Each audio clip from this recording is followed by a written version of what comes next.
Welcome, everybody. I've got Brash Rhino here. I'm here with my good mates, Mecoptra and Jayfry. Well, I guess that's a little overstatement in the case of Jay. He is kind of an asshole, but we still like him anyway. We're going to be talking some interesting topics here tonight. Some of them have been talked about to death. Others, we think we have some new stuff to say on. So, guys, how you been doing? Can't complain, man. That's good. I was gonna be friendly. Say that again. I was gonna be friendly. We all know that's not true. Yeah, come on, that's a lie. When was the last time you were friendly? Be honest. What year is it? It is current year. So current year. I'm gonna guess it was somewhere around 1946, 1947, something like that. It was Christmas. Yeah. It was cold. He was filled with the Christmas spirit once upon a time. My heart grew 3 sizes, and it wasn't just from elephantitis. It was only partially from elephantitis. Partially. Well, Jay, you off air, you had kind of mentioned a story about kind of an interesting story about your boss, I believe. About my boss. My boss is a vegetarian through dietary restriction, but he is also an avid hunter. He hunts 3 seasons out of the year between his trappings that he does for he likes to do taxidermy, and for his congregation, where he hunts between 5 and 7 bucks, which is male deer, and 2 bear tags he gets a year. And he fills them every year, and he eats no meat. That's a serious amount of meat. Yeah, it's actually incredible that he's so successful. I know a lot of hunters who would kill to be able to get that many animals. Well, he actually he has, for the bears, he hires dogs for the bears, and the dogs are incredibly brilliant. And his church actually donates a large amount to the shelter and the operation of these bear catching dogs, because I can't train a dog to defend me against a bear, but I could throw a dog at a bear and run until he's done eating it. That's the spirit. So I don't have to be the fastest member of my group. It has to be heavier than the people who can throw. The slower members of the group. Yep. You just need to be more cowardly than your dog. See, my buddies and I, we call that shaning. And Walking Dead Dead season 1, where he like shoot the guy or push him down or something and just walks away. Gus? Yep. Pretty great. Best character. What's that, Gus? Or whatever. Speaking of Shane, what's that actor's name? Actor? I don't know. Yeah, I got nothing. Can't remember. He's the Punisher in Daredevil. Oh, okay. Yeah. I watched The Accountant. He was in that. He's pretty good. Oh, was he? Yeah, that movie was good. I really enjoyed it, and I was kind of surprised that it only got about a 50-some-odd% on Rotten Tomatoes. Yeah. I mean, that's complete bull. Speaking of bull, we're going to go ahead and talk about our first item here, which is one that just kind of left me scratching my head at the idiocy. So CNN, okay. Well, why don't you guys sum up the Fearless Girl real quick while I pull this tweet up? Yeah. So go ahead, JP. So there was I don't even know exactly how to put it, but essentially the Wall Street Bull, during International Women's Day, somebody had commissioned a girl to be put facing down the bull in order to symbolize the power that women have over the market, which is interesting, given that the bull essentially stands for improving markets. Prosperity. Yeah, like if the bull had been looking at like a bear, or not If the girl had been looking at a bear or something, That would have made a lot more sense. yeah, it would have been like, oh, see, because the women are propping up the market or something along those lines. If you look at it like this, is like, so women are trying to stand against prosperity. Yeah, Okay. just like everything else, feminists want to ruin it. This makes perfect sense as a metaphor. Exactly. So this basically this fearless girl, I don't know, it was about 4 or 5 days ago. It was just wall to wall coverage of what an amazing achievement putting up this little girl statue was. Yeah. So CNN, was it a couple days ago? When was this? So March 14th. So yeah, a couple days ago, 6:15 a.m. So they had that, the snowstorm that was supposed to wipe out, like a Roland Emmerich movie was just supposed to wipe out the entire Eastern Seaboard, and that was just kind of like, oh, okay, let's just shovel a little bit, and we'll be fine. The day after tomorrow. Yeah, that's basically what it was. The way they hyped it up. I have a friend back east, and he was going to send me something in the mail, and I said, hey, did you get that out? And he said, well, yeah. He says, well, I don't want to go out because of the snowstorm. I'm like, oh, okay, yeah, no worries. And then it just kind of lightly sprinkled. So great job, news media. So anyway, during the storm of the century, which nearly wiped out New York City, CNN on Twitter, they have a picture of the quote unquote fearless girl. That's what she's called, fearless girl. And she's kind of got a light dusting of snow. There's some snow on the ground. The bull's in the background with some snow. And let me see. I'll just share a screen here, and that's what I'll do. Where is it? Oh man. Well, anyway, so let's see, share screen. Yeah, here we go. All right. I just lost. Damn it, just lost it. Of course. I didn't originally catch the story, so all I saw was this little girl with a MAGA hat on. Yeah, that's the same statue. Okay, so I've got it up on screen. New York's fearless girl statue stands her ground against the Wall Street Bull, even in the snow. It's a fucking statue. Dude, I'm impressed. It's a fucking statue. What did they expect? That she was going to go inside?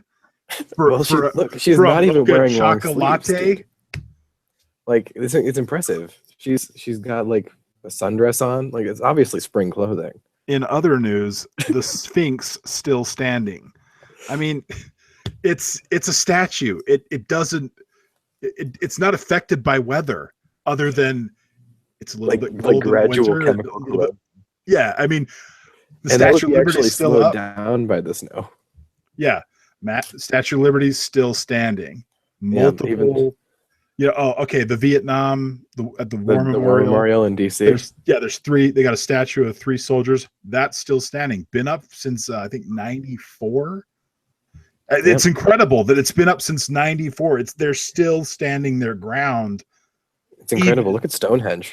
Weather. Oh my gosh, Stonehenge! I can't believe that's still standing. I know it apparently snows in the UK sometimes as well. I just found this so ridiculous. Honestly, I think like what an enormous win for feminism. The statue is still there in the snow. I mean, my God, amazing. Honestly, I think it would have been really impressive if it was, instead of it actually being a statue, it's one of those people pretending to be a statue. That would have been far more impressive. I would have been like, that's a win. Yeah. Stayed out in the snow, got covered in snow, still didn't move. Hey, you know what's? She is dedicated to her craft. Yes, she definitely is.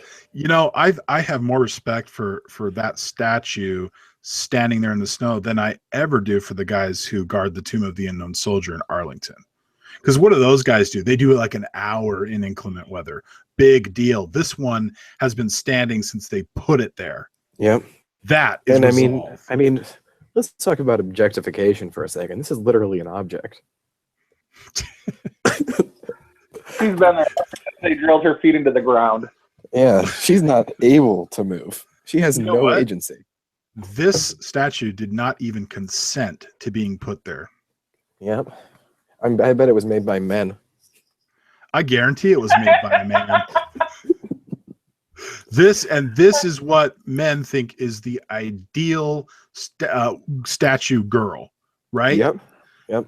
A white girl, definitely white. Definitely white. Even though you can't tell the color. Definitely white. I think the patriarchy was in on this, and that's why it's so fucked up. Yeah, well, you I mean, can for kind sure. of tell the color by her hair. Yeah. Latifah doesn't have curls like that. It might have been cultural appropriation, though. It definitely was cultural appropriation. Yeah, She's didn't got like, some Beyonce locks. like, I mean, let's be honest though, didn't like black people invent statues?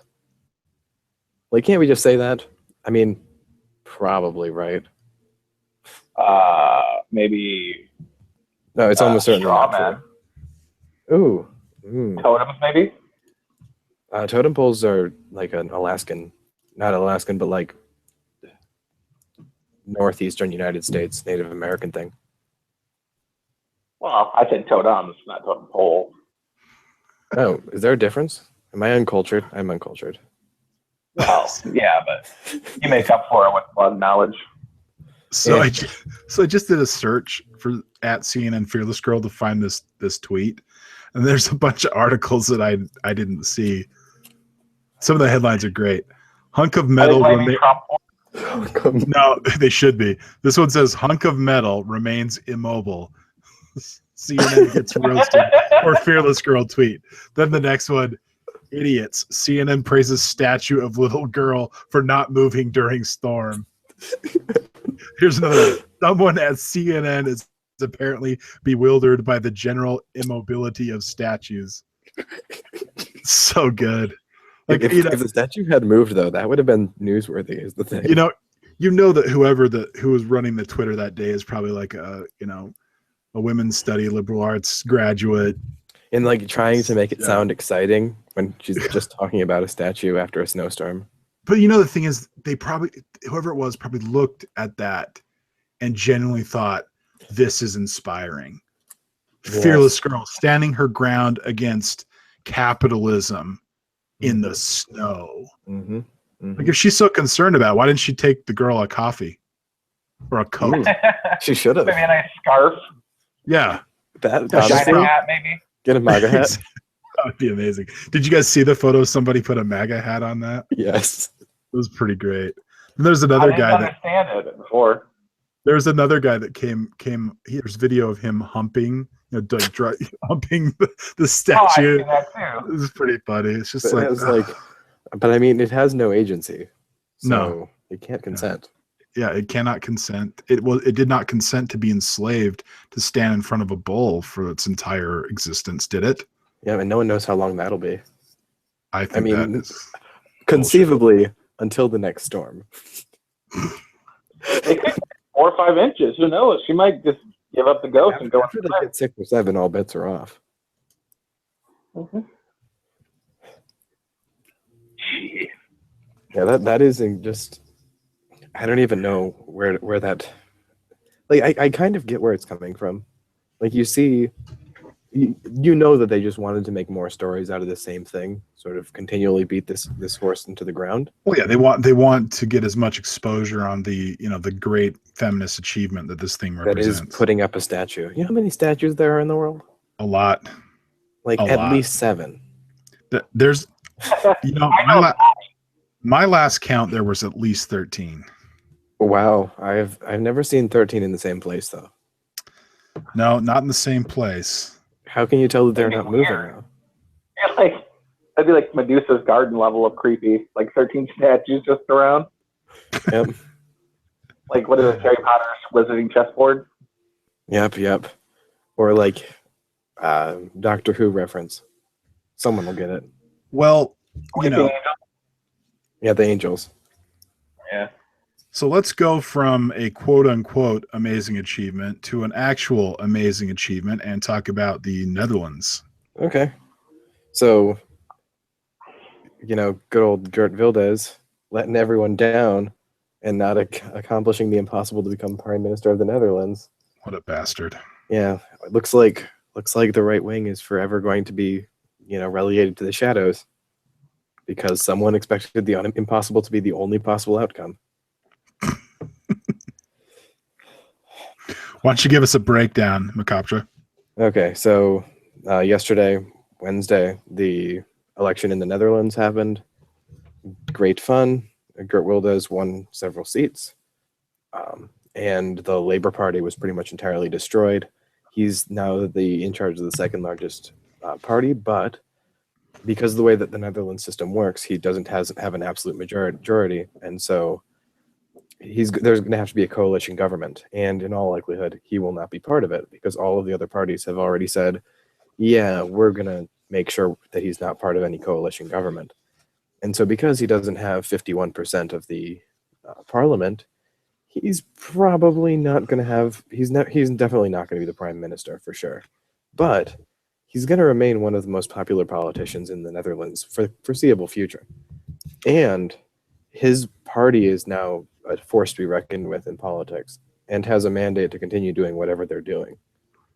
But Mecoptra, I read on CNN, Huffington Post, Salon, Slate, that this was a complete and utter blowout and the end of populism in Europe because he didn't win, so therefore he lost. So what are you talking about? Well, I guess I have to change my mind on the sheer reputation of those news sources that you just mentioned and just how well known they are for telling the absolute truth and not trying to deceive anyone. They never have. Never have. I've never been deceived by them.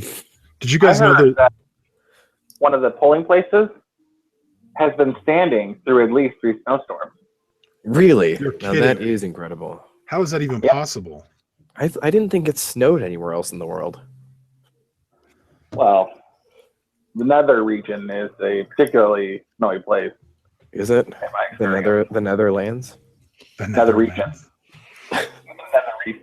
Netherlands, nether region. Mm-hmm. A lot of visitors to one, so I'm guessing we're talking about the other. Yep. Good old Netherlands. I think what how CNN sees Geert and HuffPo and all those sites is kind of akin to he rules the Nether, like in Minecraft. Hell. He's from hell. He's a demon from hell. Yeah, but can you prove that's not true? I cannot prove that is not true. Okay. Well, I That think makes Turkey almost is on certainly board true. with that because they're wanting to launch a holy war because of Geert Wilders. Well, I mean, as they well should, for breaking the law in the Netherlands and having someone actually trying to enforce the law in the Netherlands. Good call. Netherlands, Nether realm, whatever. The Dutch. The Dutch. The Turkey foreign minister, Melvit Kasagulov, whatever. I butchered that. Good pronouns. That was Thank I give you props for trying that. The guy from Turkey, he's a foreign minister. He stated openly after the election, not even gonna threat like during the election trying to sway the government or anything, but after the election was over, that the holy war will soon begin. So he picked a fight with the party that won 20 seats versus the leading party that has 33 seats. Yep. Watch that 13-seat lead gradually shrink, but it doesn't even matter. Because even if he was the biggest party, he still wouldn't be prime minister. Yeah, it's true. It's the governmental system. Mm-hmm. And Mecoptra, we were talking a little earlier before we went live about the fact that I think most Americans don't understand. Maybe not most, but there are some Americans There's that a don't fair really, share. Yeah, they don't understand how European politics work and that there are multiple parties. We have a two-party system, so it's one way or the other. Whereas as in Europe, you have multiple parties, and those parties will form coalitions amongst themselves to get stuff done. Is that basically a pretty accurate? Yeah, that's fair. That's an accurate description, I think, of both America and of Europe. And so basically, as it's being reported that this is such an enormous populist loss and that this is the end of populism in Europe, Gert and his party gained immense ground as far as political power goes. He's not going to be the prime minister, but this is not a loss. This is a net gain. Yeah. He's better for it. And that's the thing. Like you could say, you know, it's prime minister or bust for him, but and to be fair, like with a lot of his policies that might be true. But to say that, you know, he was roundly defeated or something when he is more powerful than he was and everyone who supposedly won is now less powerful than they were, I think that's a bit of a stretch. Yeah, so I mean, it wasn't the I guess the It is, if you want to look from the establishment point of view, and you want to say it was a victory, it was a Pyrrhic victory. One more victory like that, and they're done for. There you go. Because they can't afford to lose much more. And Gert had an interesting. I read a quote. I don't remember the exact quote, so I'm paraphrasing here, but he said something to the effect of, you know, last time we had, you know, this many. Let's see. Last election we had this many. This election we have this many more, and the next election we will have what we need. We're growing. Is basically his point. Yeah, and that's totally fair. It would be like if the Libertarians, like Libertarian Party, won like 7 states or something in the previous election. Yeah, they're never gonna at this point they're never gonna win. But like they've never won a state before. It would be so huge for them. All of a sudden, It would be huge. They'd be a contender. Maybe they can win next time around. It's the same kind of feeling. Well, it's kind of like Egg McMuffin in Utah. That guy's such an asshole, but he got a very, all things considered, a pretty healthy percentage. I don't remember exactly what it was. Obviously, Trump took the state, but he was close. If it had just been a little bit more, he might have won that state. That would have been a pretty incredible accomplishment, though I doubt it would have been the first time that a third party had won any electoral votes in a very long time. Yeah, but I don't think he did not do well anywhere outside of Utah. Of course not. He wasn't even on the ballot on most states. Yeah, but that would have been a pretty impressive win. Even though he would have lost, that would have been an impressive win. Yeah, and you would expect in the next presidential election that he would, at least not him necessarily, but like whatever party he's trying to prop up would be represented in at least more states. It's this idea of growing power. The CIA party is where this muffin came from. CIA. They're so great. That guy's tweets, he is such an asshole. I really can't stand that guy. Oh, he is such a smug douchey. Oh, God, I don't like him either. He had something really douchey to say earlier today. I want to pull it up because he's such an idiot. Is this about the Tennessee thing? I read that. I can't think what it was. What's his name? Ed? I can't remember his name. Evan. McMullen or something. McMullen. I'm just terrible with names today. No offense to you, Foreign Minister Turkey. But we seriously mean as much offense as possible. Yeah. Yeah, fuck that guy. I think I'm gonna. This idiot's got too many tweets. Oh, here it is.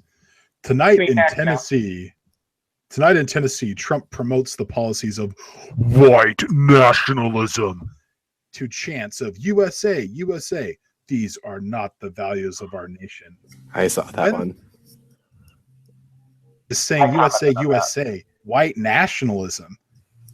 Yeah, I mean, did he like? Is there a point in there where he specifically said like the 14 words or something? Yeah, exactly. I haven't seen the speech. I'm gonna be honest; it might be hiding in there somewhere. Do you think Evan McMullen comes off as like nasty and stupid as Nancy Pelosi or Harry Reid? Do you think this guy is trying to maneuver his way into the Democratic Party, like setting himself up? Oh, hey, look at me. Yeah, I used to kind of.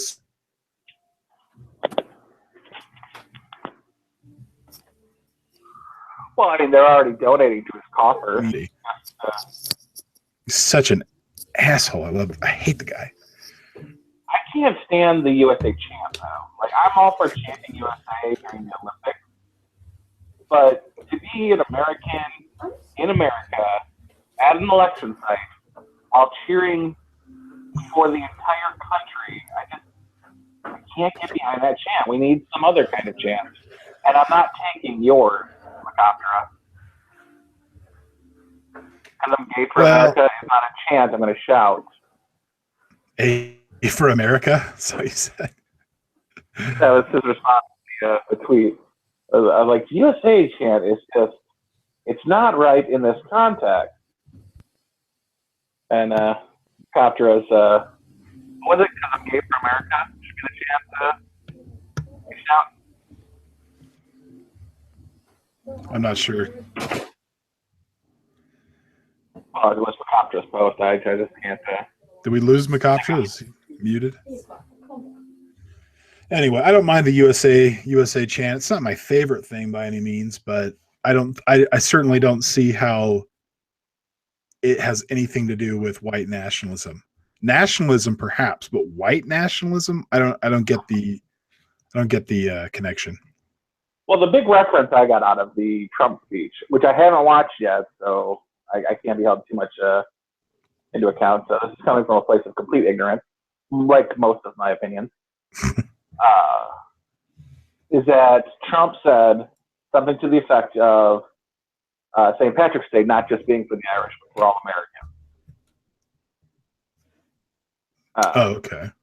So I don't see how that translates to white nationalism, but I guess it could. Like, never mind the fact that the Irish have had all the terrible atrocities between famines and slavery put on them. And they've managed to overcome it and become police. Yeah. Okay, we lost Mecoptra. I'm going to send him a quick message. I think it's MSU Wi-Fi. He wasn't good enough to get into UMM. Ah, gotcha. Let me just paste the link for this thing here.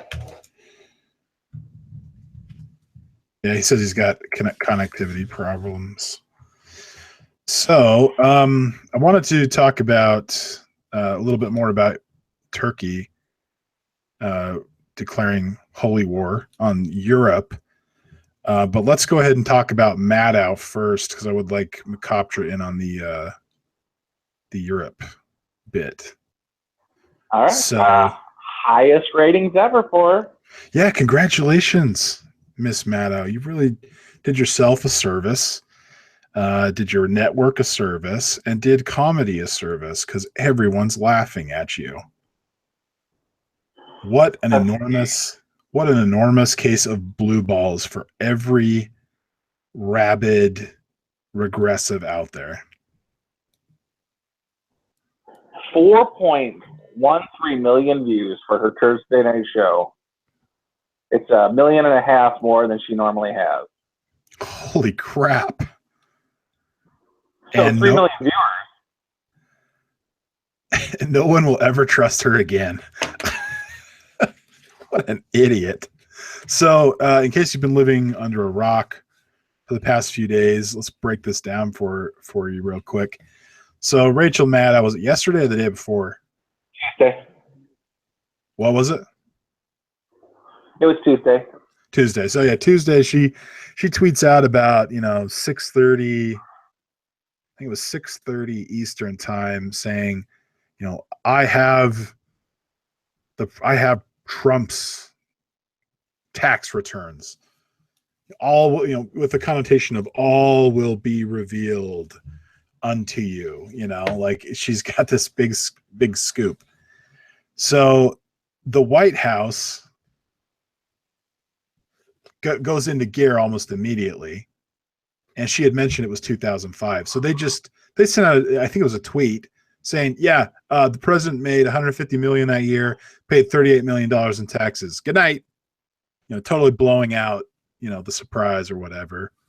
So Maddow, the show begins, and she goes on this weird this very weird diatribe or monologue talking about all kinds of shit through like 3 commercial breaks, just teasing and teasing and teasing. And Twitter was absolutely going nuts. They're like, just get to the point. Just share the freaking returns. That's why we're here. And of course she didn't. So she just kept pushing it, pushing it, pushing it. And then the big reveal is $150 million, $38 million in taxes. And it turns out that Trump's effective tax rate is well above Obama, Bernie Sanders, and even Comcast themselves, who own MSNBC. He's paying a higher percentage of his earnings and taxes than any of those people. Than socialist Bernie Sanders, who believes the wealthy are not paying their fair share. He's not paying his fair share. 27% taxes? I think, oh man, I can't, it was like 25, I think, 25%. I can't quite remember. I can't, what was it? Did you get it? No, I didn't.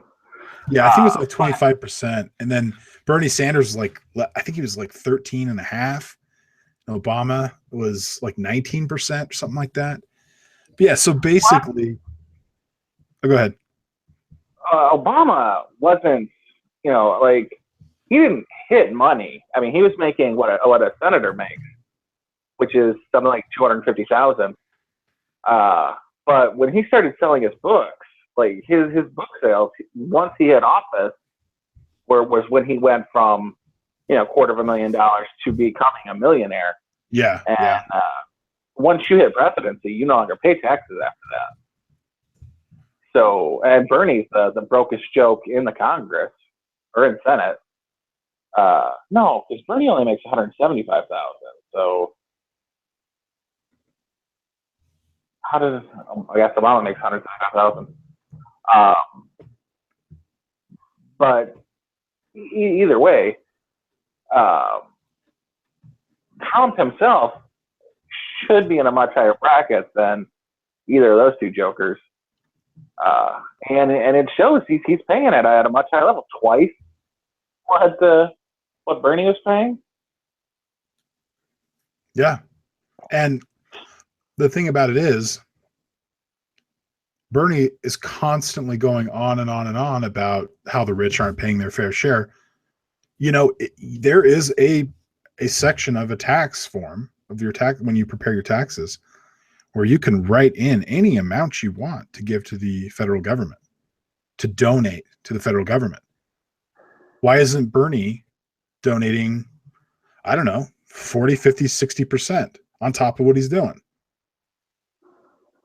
Is that a fair share? 80% in taxes? I mean, what is a fair share to Bernie?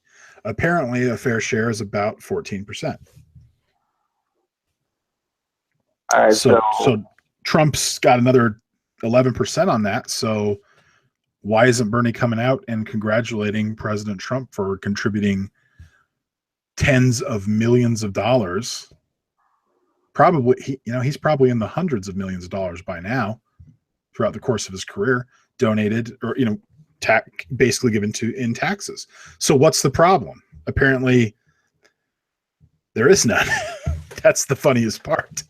It's $174,000 is what a House of Representatives make. Okay. And Senate, the majority leader of the Senate only makes $193,000. That's not a lot, especially for DC.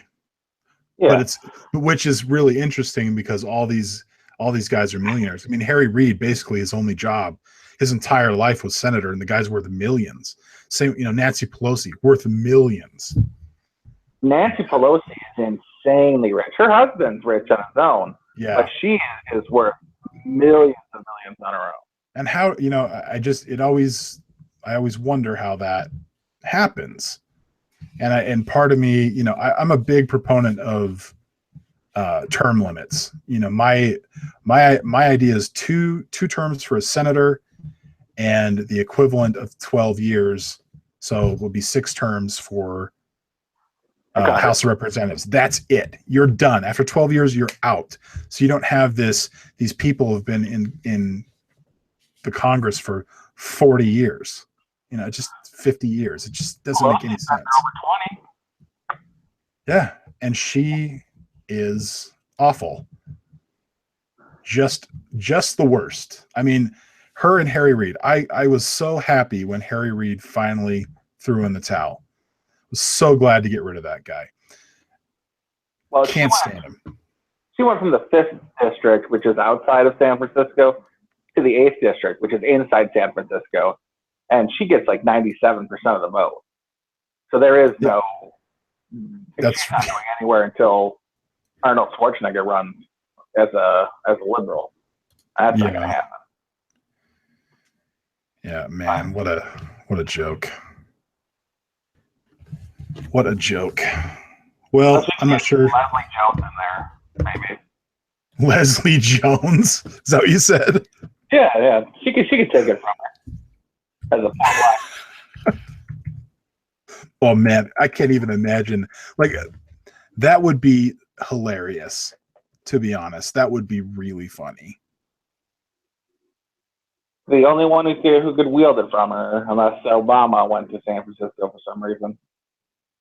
But no, he got a house, $1.some-odd million house. Who could wield it from her, unless Obama went to San Francisco. Oh, I just got feedback from you. Yeah, sorry about that little technical issue.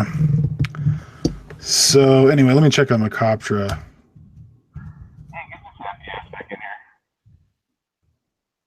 We may get Greasy, but I'm not sure. I guess I'll trade a Mecoptra for a Greasy faggot.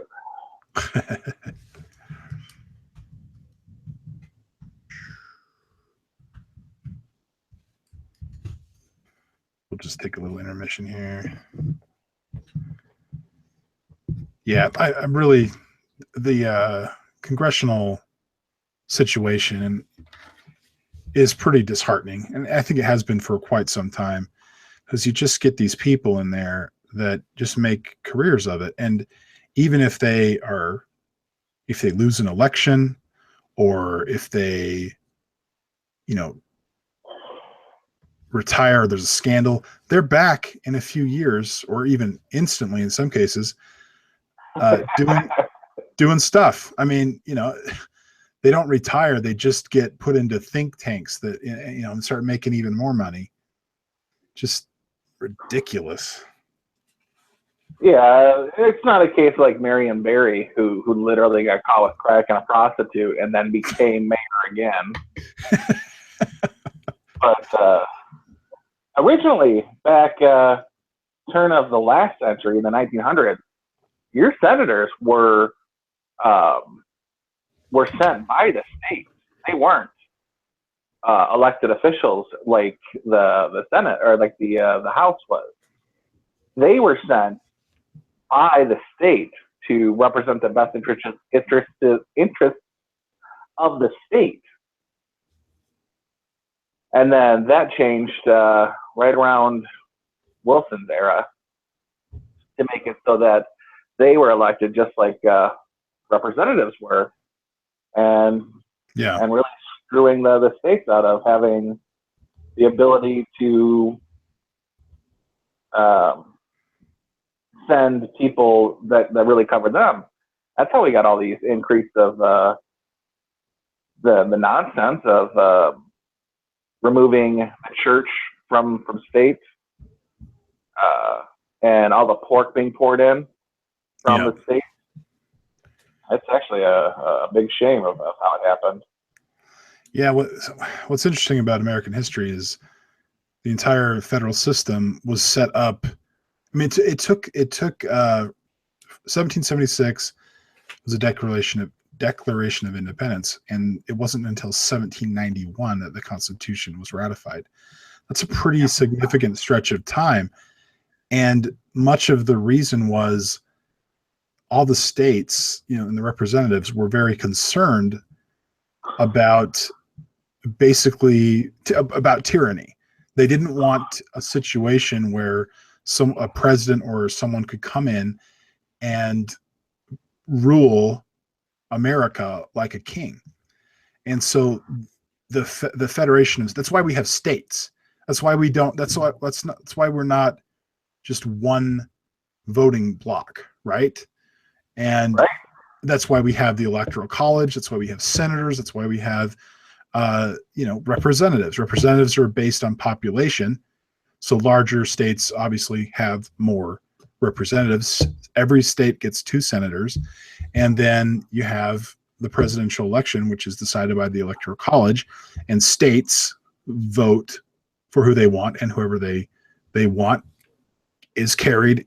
That's the vote that they cast for the presidential election. All of that was set up to prevent a sort of tyranny and to keep the federal government small and with very limited powers. And what's happened over the past 250 some odd years, or 240, I'm not sure where we're at here, but what's happened is, no, it wouldn't be 1776 was what? Anyway, 240. 200. Yeah, okay. Yeah, sorry. Anyway, I'm getting lost in trying to figure out the math. But what's happened over the years is that we've gotten away from that federal system where states largely got to determine their own destinies, to a federal, a more federally centric system where the federal government is dictating all kinds of stuff to the states. And I think that is not a good thing. I agree. So, I think, especially when you're talking about, trying to, let states decide for themselves, because, that's not, the people in the states generally know best what is best for them. And when you have, the Constitution had one major flaw. It was when they put together the Bill of Rights, which is a beautiful piece of work, is they didn't impose punishments for breaking it. Yeah.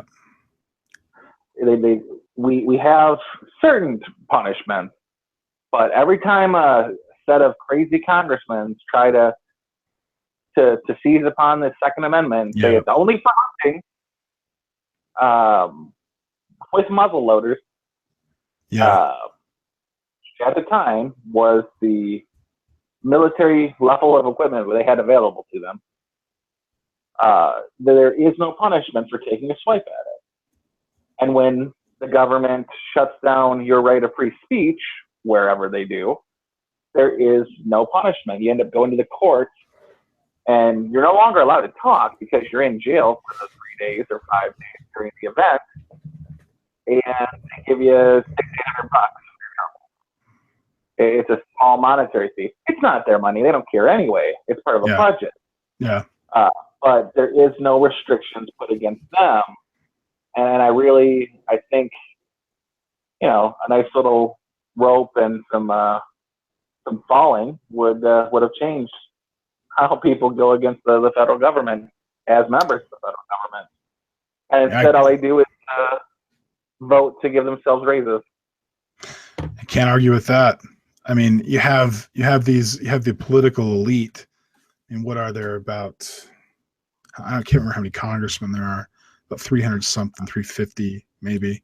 No, it's there's I think 565 in total. So okay. 465 and then 100 for senators. Yeah, and then the president basically. So you've got somewhere around 650 political elites dictating to a country of 350 million people what is best for them. And I think that people really resent that. And that's a big part of why Trump carried the election. People resent being talked down to. They resent being pandered to. And they resent people who believe that they know what's best to these people. And then you've got the media elite, this handful of reporters and news editors and things like that just hammer Americans. It's never good enough. America is a terrible, evil, horrible place. You know, and it's just all that we hear, and all that you know, Middle America hears. You know, the people on the coasts, again, they have that condescending attitude that they know better. Even 400 though, years ago, we were colonizers, and we're never going to get over that. No matter the fact that like every country ever has been taken over at some point. yeah, pretty Between like much. Alexander, Genghis, and Columbus, I guess, is the three big genociders of the world. Yeah. Well, and not only that, it's America's. If you compare America's colonial activities to those of, you know, say Great Britain, it's not even close. Great Britain colonized half the planet at one point. For over 100 years, the Great Britain had embassies, so that at no point during the day was light not shining on the Queen's Always land. the sun always shone on the British Empire. Yep. Because it was so immense, and you know, not to mention, yeah, I mean, America, they give America so much crap, and they give people like you and I so much crap because we actually believe that America is a special and unique place. And what makes America special and unique is our freedoms. These harpies shrieking over at the Huffington Post and you know, Salon and all those other shitty websites. The only reason they're able to do that is because of the freedoms that the Constitution protects them. You know, that document that was set up by slaveholders, set up by rich white men, only benefits rich white men, blah, blah, blah, on and on, all the crap you always hear about it. The only reason that they are able to shriek about how America is terrible is because of the freedoms of the Constitution that was set up by rich white slaveholding males, some of them. Reason. That kind of reminds me of the whole what's going on with Trump right now, about like how he's such an evil dictator that literally anybody and everybody can speak out against him. He is. Doesn't matter what country you're in, you're still talking shit about the president, even though he's such a vicious fascist. He can't shut down his speech. No one is in fear of his speech, even though they talk like it. Yeah. This leads to Trump supporters being like the sorest winners ever. We lost in 2008. Obama took over, and we went to work. Pretty much. But for some reason, 2016 happens. We win, and now we're running around pulling off the jobs and kicking people in the shins and saying this is Trump's country, get out. Yeah. Yeah. If I have yet to see anyone go up to a minority or, you know, a liberal or whatever and say, and smash them over the head with a, you know, brick or something. That doesn't happen. All that stuff has to be invented, which is so hilarious. But you're right. Trump is such a terrible fascist that he hasn't even executed Alec Baldwin, who mocks him on Saturday Night Live. He is such an entertainer, that Alec Baldwin. Oh yeah, he's great. But you'd think that you'd think that a fascist dictator, out of anyone that he'd want to silence and kill, would be an impersonator who makes him look like an idiot. But we have such a safe country, and Trump is such a terrible, terrible, terrible fascist. He's just terrible at it. He hasn't even killed Alec Baldwin. But I did see like one of those avid illegals that speaks up against him did get deported. There was deportation news lately. Freaking awful. What? 8 child molesters were part of the group that was thrown out in New York. Like they arrested a couple hundred people, and 8 of them were like serious pedophiles. Wow, what a terrible loss. Our country is so much weaker, and just worse off because we don't have those 8 pedophiles in the country. Yeah, Man, what a shame. What Trump is so evil that he would deport these poor, defenseless, selfless pedophiles that their only crime was entering the United States illegally, asterisk, and raping children. But that's it. Why weren't they allowed to stay? Why were they ripped from the arms of their children? Why were they ripped from the arms of their family? Give me a break.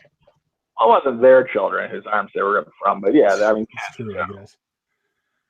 Yeah, I mean, and then I saw another news item just recently. Trump there was a guy who lost his fiance to, I believe, a drunk driver who was an illegal alien.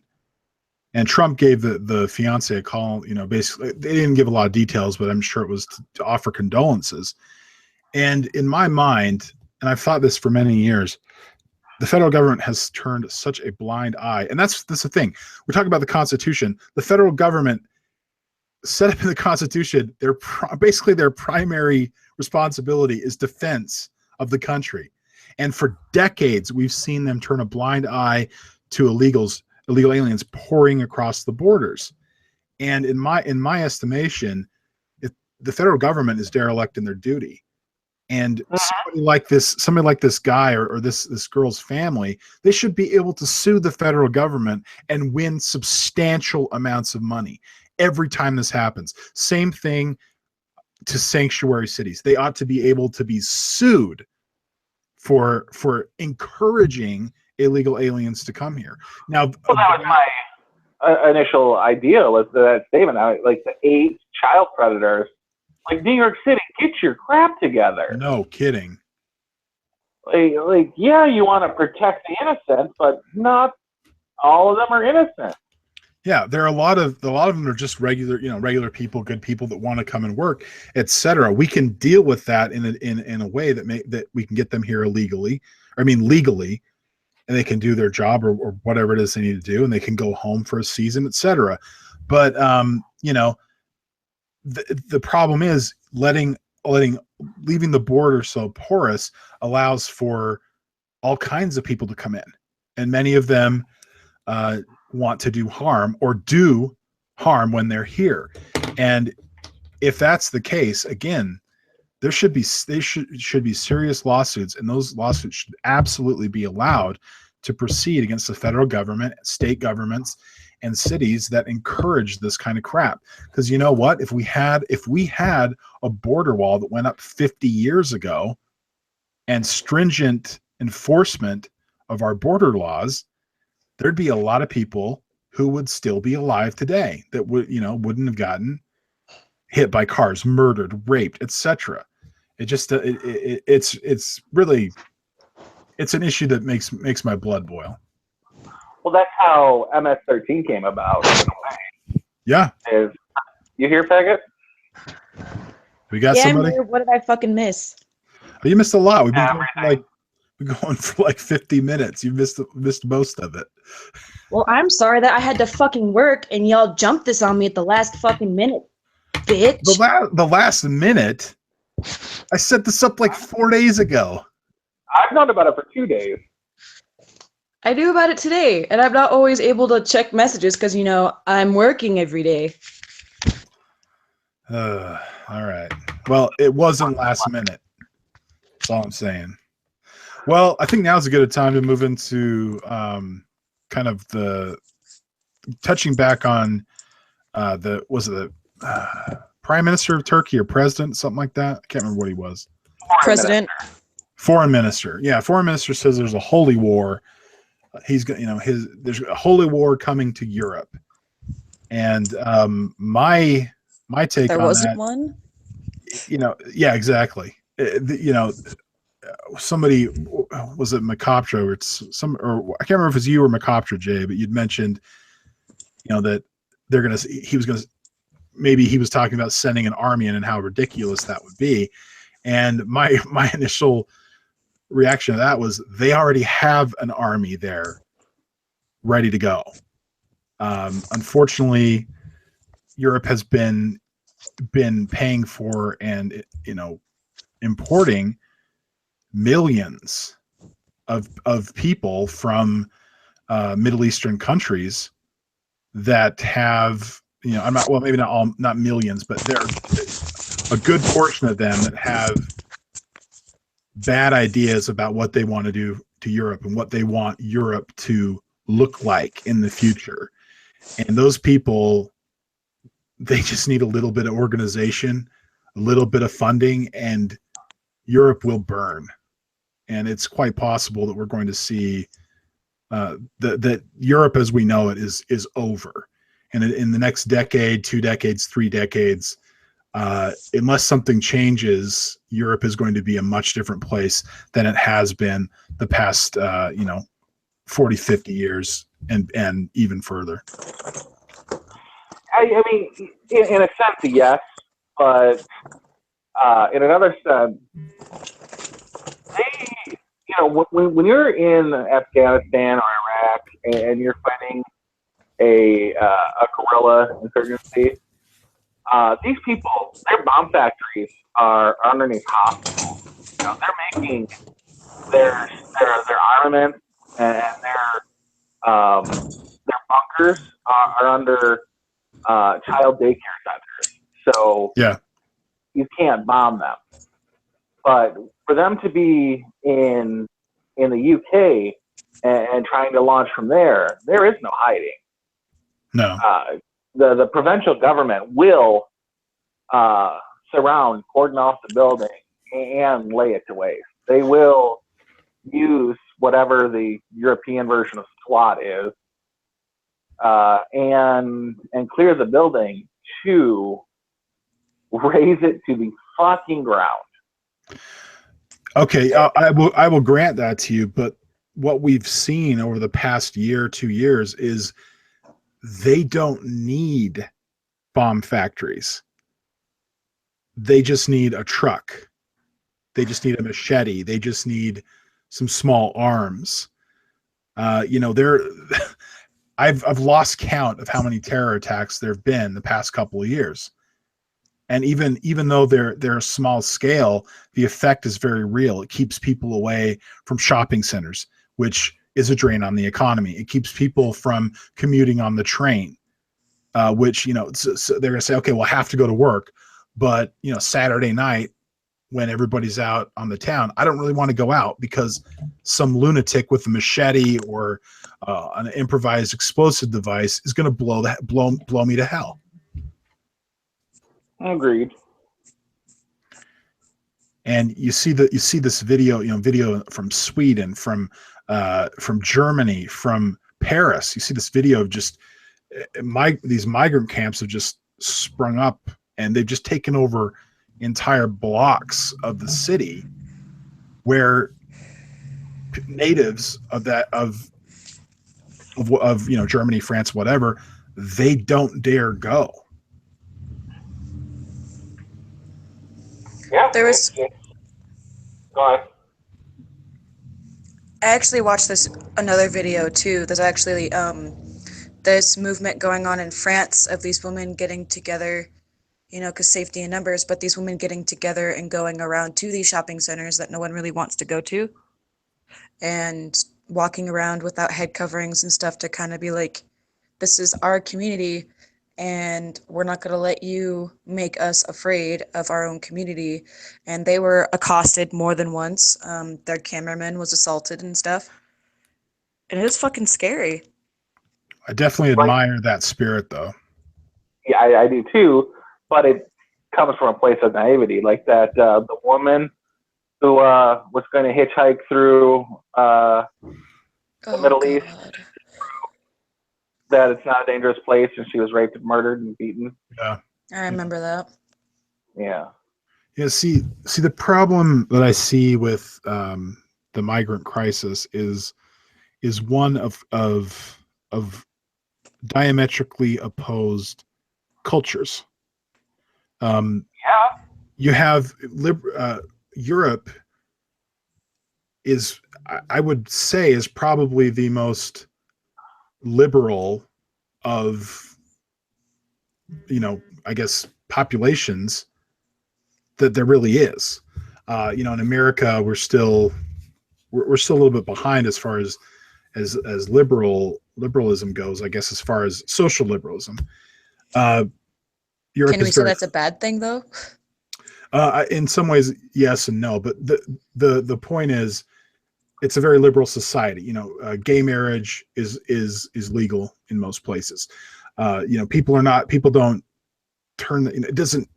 There's not a lot of people that the gay lifestyle bothers. I'm sure there are some, but on the whole, that's not a big deal to Europeans. Whereas and also when Russia's still Europe. It's Eastern Europe, but it's still Europe. And, okay, I guess I'm talking more Western Europe than Eastern Europe. You need to kind of be more geographically. Yeah, I guess to be more specific. Yeah, I mean like Western Europe, Germany, France, you know, Great Britain, you know, the Nordic states, etc. They're all pretty liberal societies. That's what I'm trying to get at. They're liberal societies. Socialist society. Yeah, true, but the values are very liberal. So I guess the cultural values of what I'm talking about. Cultural values are very liberal, right? Then you have, But in the defense of America, the whole reason that the immigrant influx was so, you know, wanted in the first place was because of pensioners. Like you have a certain amount of the citizenry that only gets government dependent, and they were bringing in the foreigners to be menial workers to pay for these pensioners who are basically white men. Wards of the state, yeah, basically. I mean, when we think of wars, we're talking about like our impoverished lower class. These are people who only work 20 hours a week and get government funding the rest of their week so they can travel more. Well, You know, I guess they're not. I guess where I'm going with this is I'm getting lost in some of the minutia here, but my point, the broad point is, you have these you know, Western liberal values that are represented in Europe, and they are importing millions of people that have the very antithesis of those values. Gays are stoned, hung, thrown off buildings. Women have to cover from head to toe. If a woman is raped, she has to have 4 male witnesses, otherwise she's stoned. You know, adultery, you're going to be killed. You know, those types of things do not happen governmentally or culturally in Europe. And so you have these people coming over here. It's like in Germany, where they've had to take their swimming pool and switch it. You know, they have alternating times. Now it's men in you know, for this block of time, then women for the next block of time. They can't be shared together, even though this is a pool in Germany. They're doing that to accommodate the cultural and religious values of the people that have immigrated. And they're also talking about a culture that has violent punishments for these things. So they act violently when they see those things, because that's what they know. And so when you have that many coming in all at the same time, you have this sort of deal where they take over certain geographical locations, and they do not integrate into the population at large. And that just creates friction between the natives in the country and the immigrants, and it's just going to get worse and worse and worse. And it's more than just not immigrating. They're literally creating no-go zones. Yeah, they have gangs of young men that patrol these places. If you come in, they'll come in and tell you to get the hell out if they don't assault you first. Dearborn, which is in Michigan, which is a state in the United States, has segregated lines in KFCs. That is not a joke. I'm from Detroit. I frequently traveled through Dearborn to get there, and they have segregated it. Now, I don't know how well it can be enforced, but are you talking about men and women, or? Yes, specific lines for men and women. That's bizarre. at a Kentucky Fried Chicken. They have an enormous migrant population. Is that what it is? Yeah, it's about a million Arabs in that area. Now, You know, Dearborn itself is only like 600,000 people, but yeah, small parts of other cities have them as well. But and Dearborn Heights is not so. What? Here's another thought that I kind of wanted to mention on the migrant issue, and one that I have some personal experience with, working with refugee families in the past. And that is that what I observed is that in many cases, the families would be obliterated. They would just be destroyed because of the culture. We don't, where I live, we don't have large blocks, but we do have families scattered throughout the region. And what happens is they, many times the parents don't speak English. I would say the majority of the time they don't speak English, and it's very difficult for them to learn. And so they really don't. And then you have children, and the older they are when they come to America, the worse off they are. Jail time, arrest, prison is not uncommon to see these kids getting involved with gangs, etc., because they just don't have the not the resources, but the tools they need in order to succeed in American society. Now, the younger they are, if they're born here or they're very, very young when they get here, I would say the better chance they have in succeeding, because they are westernized, they are Americanized, basically. But from a point of view of just, I've stopped more than once to think, is it the right thing to do to bring them here?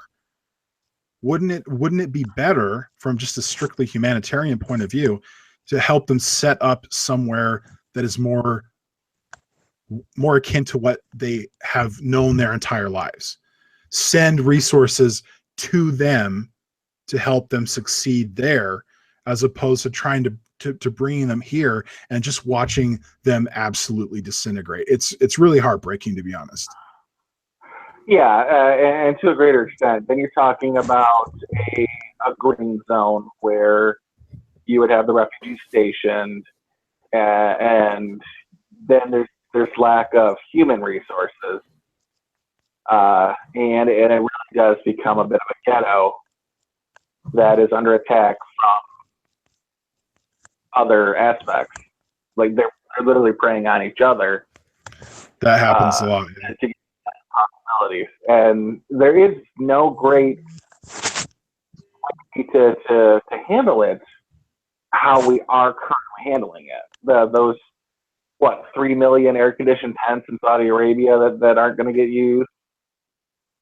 Yeah, it's not a good answer either, because there is no long-term sustainability for them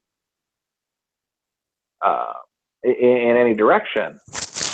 Even with FEMA that would come in and put up, trailers and give them resources, that's still not a life. They're sitting there not doing anything. There's no economy. Everything's in a stagnant state. Yeah. Yeah, it's a very complex issue, and I don't really know that there is a right answer that, at least a right answer that can be a blanket answer for everyone. I think it's more sort of a case by case type of thing, but yeah, it's just, I don't know. It's a terrible situation any way you look at it, I think.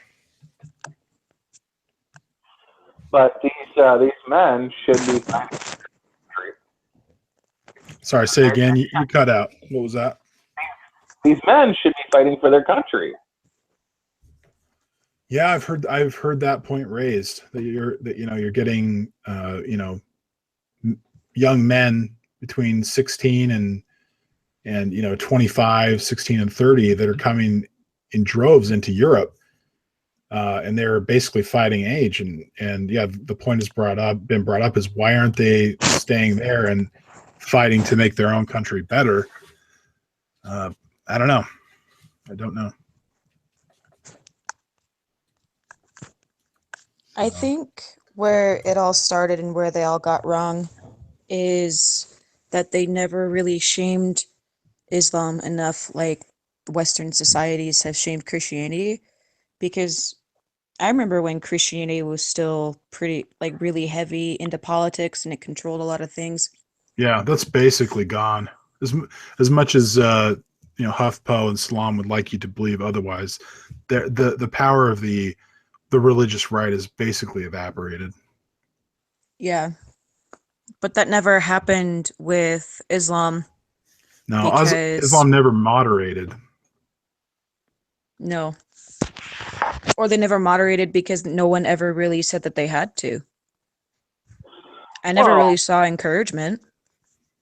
there's been a resurgence in the 60s and the 50s. Yeah, Iran. Iran was wildly moderate. There were women drivers and women holding degrees, and they were very much ahead of the times. And then the resurgence of the caliphate with the people. I can't think of The guy's name, I can't remember it. Ayatollahs. Yeah, that's it. They restructured into a much stricter version of themselves, and no longer like there was no headscarves anywhere for a few decades.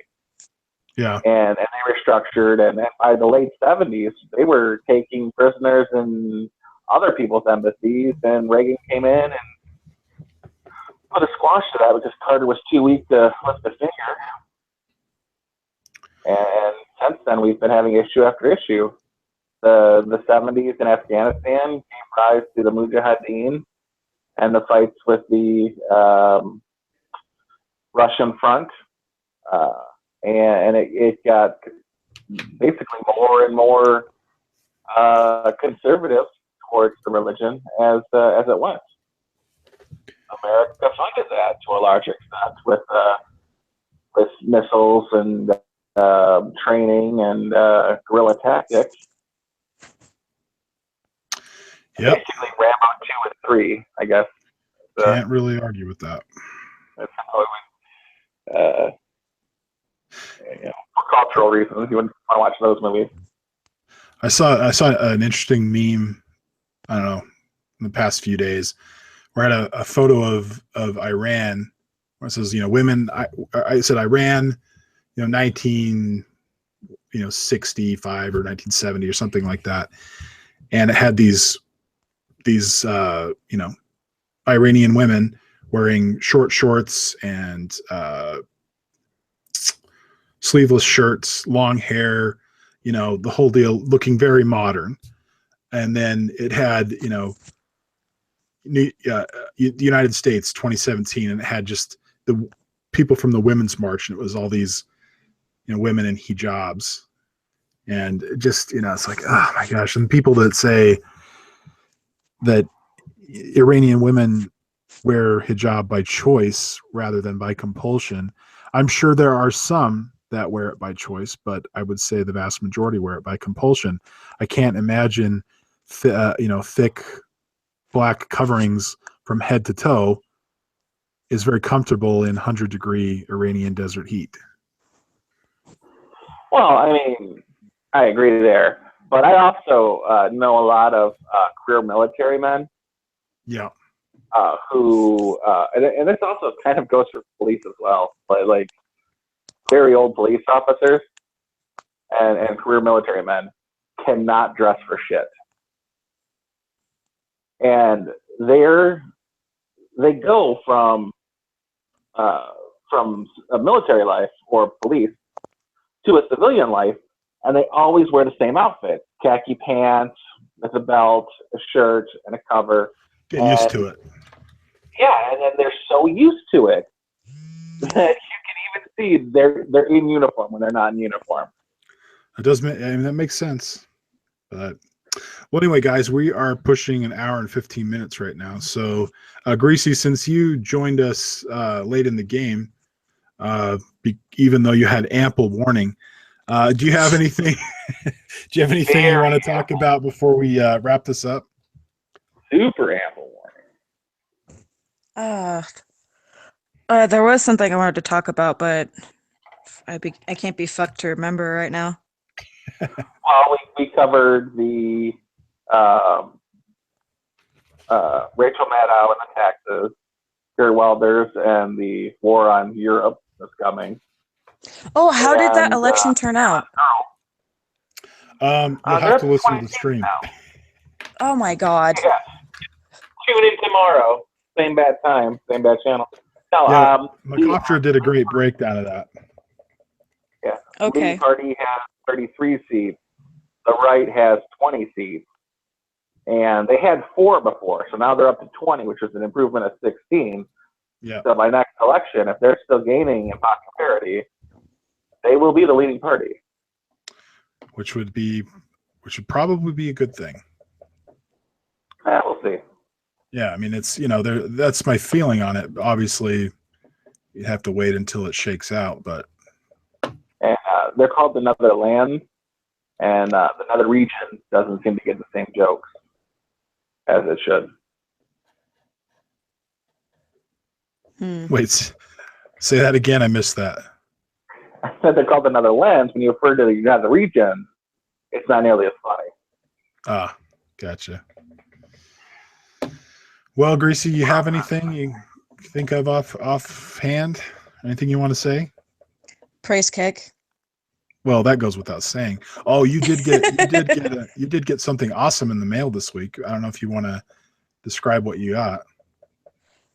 I can't screen share it, which I wish I could, but I got a Kekistani flag phone case. I'm so jealous. I really want one. You should get one. Yeah, I think I probably will. It's a gorgeous case. It is. It's nice and sturdy too. It's lightweight, but it feels pretty sturdy. That's good. And it's gonna last me a while. Yeah, I'm conversation topic for the normies. Yeah, exactly. Yeah, my phone case is looking pretty beat up. I'm due for a new one, so I think I may pull the trigger on that if they have it for iPhone 6 Plus. I don't know. I haven't looked. They should. I would imagine they do. Yeah, I like them. I'm not much of a. I have an acquaintance that really loves his Android because he can do all kinds of, computer magic on it, which I'm not. I'm really not a computer. I don't know much about computer sorcery, so it's iPhone's just fine for me. Android Master Race, man. Say what? Android Master Race. Yes, they are. Android Master Race. Mm-hmm. Yeah, I guess some people who are ill-informed would think that, but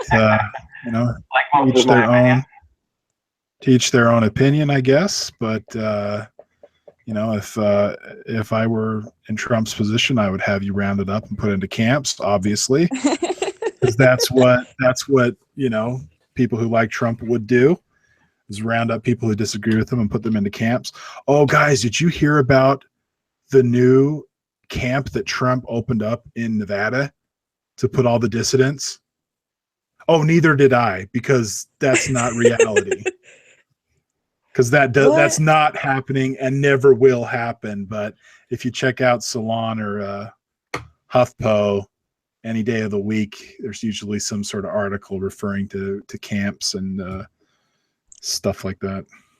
I don't know. I was driving through Magna and I could have swore I saw some like FEMA coffins and shit like that to put all the dissidents in there. And nobody wants to go to Magna, so nobody knows about them but me.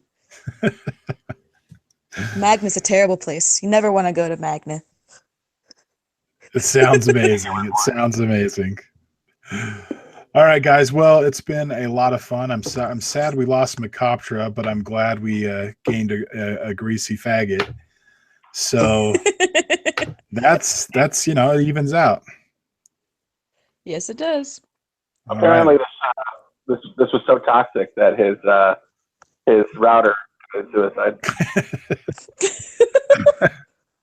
You know what it was? Is the Kex overloaded his connection. Yeah. So, his Kek connection, yes, his Kek connection was severed due to high levels of Kek. So, Yeah. Yep. well, okay, so I am at the Brash Rhino on Twitter, and Jay, what's yours? Still Jay Fry. I don't change it like some people. Okay, I know I don't ever change mine either, but there's a lot of our guys that do. And then Greasy, you're at Greasy Faggot on Twitter. Is that correct? No, it's not correct. Oh, what is it? You No, it's changed not. it? Oh, I did because of an inside joke with Face. okay. So what are you this week? I'm Shakespeare sexual. I actually had no. This is the first time I've Shakespeare ever sexual. changed it.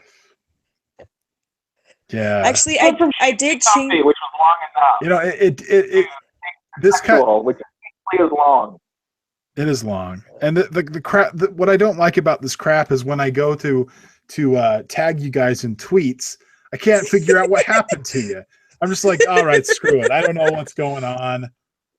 I don't know what they are this week or this today. They probably change it next hour. So No, all right. I had changed it to something else before, and it was roguish apostate because I was going to make my own YouTube channel about Mormonism, but Oh, then really? I got scolded by Matt. He's like, I demand the return of Greasy Faggot. And I was like, oh man, my bad. All right, guys. Well, hey, good stream, and let's do this again next week. I would like to try to make this like legit every Thursday night. So, yeah, okay. I am free.